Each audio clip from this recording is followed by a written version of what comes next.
حضرت بشر آفی رحمت اللہ علیہ سے سارا زمانہ پیار کرتا تھا۔ بغداد کا ایک تاجر کہتا ہے مجھے نہیں بابا اچھا لگتا تھا۔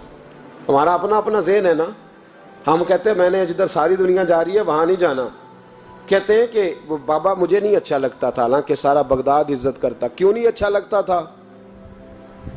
کہتے ہیں اس لیے کہ بابا نہ صرف فرض مسجد میں پڑھتا تھا، باقی نماز گھر جا کے۔ تو میں کہتا تھا اتنا ولی ہے تو باقی بھی مسجد میں پڑھے۔ کہتے ایک دن میں نے کہا جسوسی کرنی ہے اس کی، جو کہ اسلام میں منع ہے۔ کہتے حضرت بشر آفی رحمۃ اللہ علیہ نے جمعے کے فرض پڑھے، فرض پڑھ کے نکل گئے دوڑ کے۔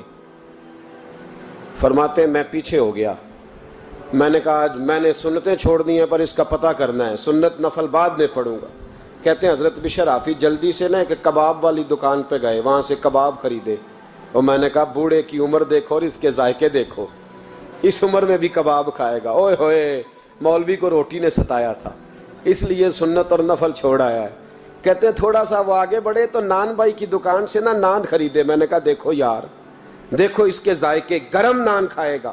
بہت سارے لوگ بغداد میں رات کی روٹی کھاتے پر یہ گرم کھاتا ہے۔ کہتے ہیں حضرت وہ نان اور کباب لے کے نا جنگل کی طرف مڑے تو میرے دل میں خیال آیا یار بڑا ہی اس آدمی کا عجیب ذہن ہے، یہ اب سبزے پہ بیٹھ کے یہاں موج کرے گا، کھائے پیے گا، اور سنت نفل چھوڑ دی، اللہ ہزاروں مرید ہیں۔ کہتے ہیں حضرت جنگل میں داخل ہوئے، تھوڑا سا سفر کیا تو کچی آبادی آ گئی۔ کچی آبادی، ایک کچے مکان کی ٹوٹا ہوا دروازہ، باہر سے کنڈی لگی۔ بغداد کے ننگے پاؤں چلنے والے ہزاروں مریدوں کے اس پیر نے کنڈی کھولی، اندر گئے، ایک فالج زدہ بابا جی بیٹھے۔ کہتے ہیں حضرت بشر آفی نے اپنی پگڑی کھولی اور اس آدمی کے منہ سے پانی نکل رہا تھا، رال ٹپک رہی تھی۔ کہتے پہلے اپنی پگڑی سے منہ صاف کیا، پھر پیالے سے پانی ڈال کے منہ دھویا، پھر حضرت اس کے ٹانگوں پہ کپڑا ڈال کے روٹی کا لقمہ توڑ کے اس کے منہ میں ڈال کے کہنے لگے بابا ناراض نہ ہونا، جمعے والے دن مجھے دیر ہو جاتی ہے، ابھی تو میں نے سنت اور نفل بھی پڑھنے ہیں، ناراض نہ ہونا، مجھے دیر ہو جاتی ہے۔ کہتے ہیں وہ بابا رو پڑا اور کہنے لگا بشر یار 14 سال ہو گئے تو روز آتا ہے، 14 سال، یہ 1 صدی کا قصہ ہے، 2-4 برس کی بات نہیں، 14 سال سے تو روز آتا ہے، میں پتہ نہیں کب تک لاش بنے پڑا رہوں گا، تو کب تک آئے گا؟ حضرت بشر آفی نے بابے کے یہاں سے پوچھ کے کہا بابا فکر نہ کر، آج کے بعد یہ جملہ نہ کہنا کہ تو میرے لیے بوجھ ہے۔ فرمایا لوگ سمجھتے ہیں کہ میں نے عبادت کر کے مقام پایا ہے، لوگ سمجھتے ہیں میں نوافل زیادہ پڑھتا ہوں، دنیا جانتی ہے کہ میری رات کی تسبیح زیادہ مضبوط ہے، پر میں ان میں سے کوئی بات بھی نہیں، میں تو تیری نوکری کرتا ہوں تو اللہ نے میری عزتوں میں اضافہ فرما دیا ہے۔ سوچ ہی صاف نہیں، نظریہ ہی ٹھیک نہیں، فکر ہی ٹھیک نہیں۔ اسلام نظریے کا مذہب ہے، سوچ کا۔ مسند امام احمد بن حنبل کی حدیث سنی، حضرت انس بن مالک فرماتے ہیں جب انسان نے روزہ رکھا ہوتا ہے نا تو روح ویسے ہی پاک ہوتی ہے اس کی۔ میں نے یہ سوچا کہ کچھ باتیں ایسی کی جائیں جس سے تھوڑی سی سوچیں بھی تبدیل ہوں، کچھ سوچوں کا وضو، سوچوں کا غسل، افکار و نظریات کی بھی بات ہو۔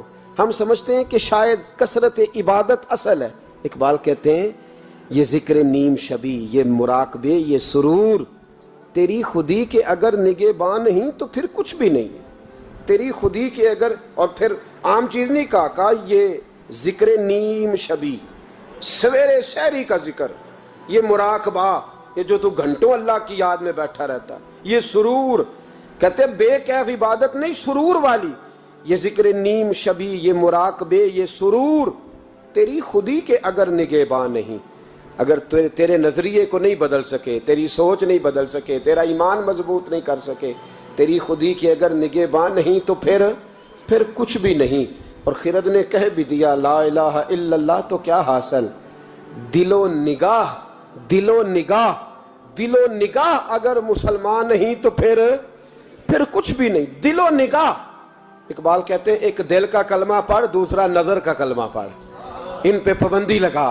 دل و نگاہ اگر مسلمان نہیں تو پھر تو کچھ بھی نہیں، کچھ بھی نہیں۔ حضرت انس بن مالک کہتے ہیں میں حضور کے پاس بیٹھا تھا، حضرت عبداللہ ابن عمر بھی بیٹھے تھے، کوئی بات ہو رہی تھی، ایک حجرے میں بیٹھے تھے، دروازے پہ دستک ہوئی۔ مسند امام احمد میں حدیث ہے، نبی پاک علیہ السلام نے فرمایا انس دروازہ کھولو، دروازے پہ وہ بندہ ہے جس کو اللہ بغیر حساب کتاب جنت عطا فرمائے گا، وہ بندہ ہے دروازے پہ۔ حضرت انس بن مالک کہتے ہیں میں نے دروازہ کھولا تو بندہ دیکھا، غریب سا ایک انصاری صحابی، اور بندہ بڑا سادہ، وضو تازہ کر کے آیا ہے تو پانی کے قطرے داڑھی سے بہہ رہے ہیں، اور چمڑے کے جوتے اس نے لپیٹ کے نا تو بغل میں چھپائے ہوئے، آ کے اتحیات کی حالت میں بیٹھا، حضور سے دو چار باتیں کی، چلا گیا۔ ہم اس کا رنگ دیکھتے رہے اور مصطفیٰ کا کرم دیکھتے رہے۔ اس کو حضور نے جنتی کہا ہے۔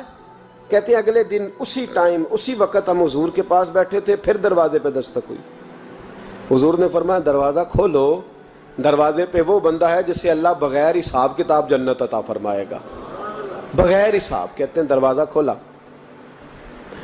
اور جیسے ہی میری نظر پڑی، بندہ بھی وہی ہے جو کل آیا تھا، اور انداز بھی وہی ہے جو کل تھا، اسی طرح پانی کے قطرے، اسی طرح جوتے بغل میں، السلام علیکم، کل حضور فلاں بات کی تفصیل پوچھنی مجھ سے رہ گئی تھی، غلطی ہوگی، دوبارہ آیا ہو۔ اس نے اپنی گفتگو کی، چند جملوں میں بات سمیٹی، چلا گیا۔ فرماتے ہیں اتفاق کی بات کہ دن تیسرا، بندے بھی ہم دونوں، میں اور عبداللہ ابن عمر، حضرت انس بن مالک کہتے ہیں دونوں بیٹھے تھے، سیم ٹائم سیم ڈے۔ پھر دستک ہوئی، حضور نے فرمایا دروازہ کھولو، اور مسکرا کے فرمایا دروازے پہ وہ بندہ ہے جسے اللہ بغیر حساب کتاب جنت عطا فرمائے گا۔ کہتے ہیں کھل اٹھے ہمارے چہرے، باہر گئے، دستک ہوئی تھی، دروازہ کھولا۔ فرماتے مجھے یقین تھا وہی ہوگا جو 2 دن پہلے آیا تھا، اور میرے یقین کے مطابق ہی کام ہوا، وہی بندہ تھا جو کل بھی تھا، جو پرسوں بھی تھا، حالت اور کیفیت اور انداز بھی وہی تھا۔ پانی کے قطرے بہہ رہے ہیں، اور اس شخص نے جوتے بغل میں دبائے ہوئے خدمت میں حاضر ہوا، بیٹھ گیا، بات چیت کی، چلا گیا۔ حضرت انس بن مالک کہتے ہیں تھوڑی دیر ہوئی تو حضور بھی تشریف لے گئے۔ حضرت عبداللہ ابن عمر مجھے کہنے لگے یار ویسے کتنے اس کے نصیب ہیں، کتنے نصیب ہیں، کوئی آیا لے کے چلا گیا، کوئی آیا لے کے چلا گیا، کوئی عمر بھر بھی نہ پا سکا، میرے مولا تجھ سے گلہ نہیں، یہ تو اپنا اپنا نصیب ہے، یہ تو اپنا اپنا، اور نہ کسی کے حال پہ طنز کر، نہ کسی کے غم کا مذاق اڑا، وہ جسے چاہیں جیسے نواز دے، یہ مزاج لطف رسول ہے صلی اللہ تعالی علیہ وسلم۔ کہتے ہیں ہم لوگ گفتگو کرنے لگے، عبداللہ ابن عمر مجھ سے کہنے لگے یار ویسے پتہ کرنا چاہیے یہ کون سا عمل کرتا ہے، پتہ کرنا، جیسے ہم نہیں پتہ کرتے کہ یہ بندہ بڑا چمک گیا، پتہ کرو کون سا کاروبار کرتا ہے، ذرا اس کی جاسوسی تو کرو۔ اور بندے بھی بڑے سمجھدار ہیں، وہ سائیڈ بزنس نہیں بتاتے، وہ کہتے ہیں وہ جو میرا علیحدہ ہے وہ نہیں بتانا، کہیں یہ نہ شروع کر لے۔ حالانکہ انسان کے پاس جو خوبی، جو اللہ نے اسے دولت دینی ہوتی ہے، وہ اپنا اپنا نصیب ہوتا ہے، وہ گھر میں بیٹھے بھی اللہ عطا کر دیتا۔ وہ کہتے ہیں کہ پتہ کرو کیا عمل کرتا ہے، تو حضرت عبداللہ ابن عمر کہتے ہیں میں اس کے پیچھے ہو گیا، اس سے سلام لی، تو میں نے کہا مجھے 2-3 دن کے لیے مہمان بنا لو گے، مان نہ مان میں تیرا مہمان، 2-3 دن کے لیے مہمان بنا لو گے؟ تو کہتے ہیں مجھ سے کہنے لگا کوئی گھر میں جھگڑا ہو گیا، کیونکہ پڑوس میں تو تمہارا، قریب ہی تو تمہارا گھر ہے، میرے مہمان بننے ہو، کچھ جھگڑا ہے؟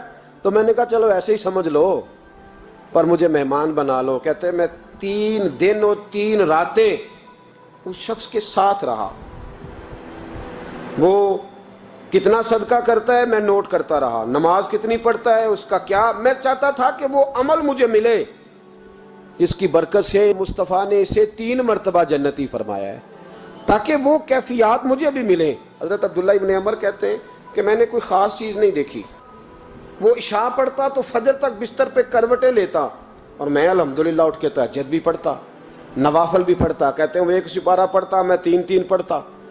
فرماتے اس نے 3 دنوں میں کھجور بھی صدقہ نہیں دی، کہ کھجور بھی، اور میں نے بڑے بڑے غریبوں کی مدد کی۔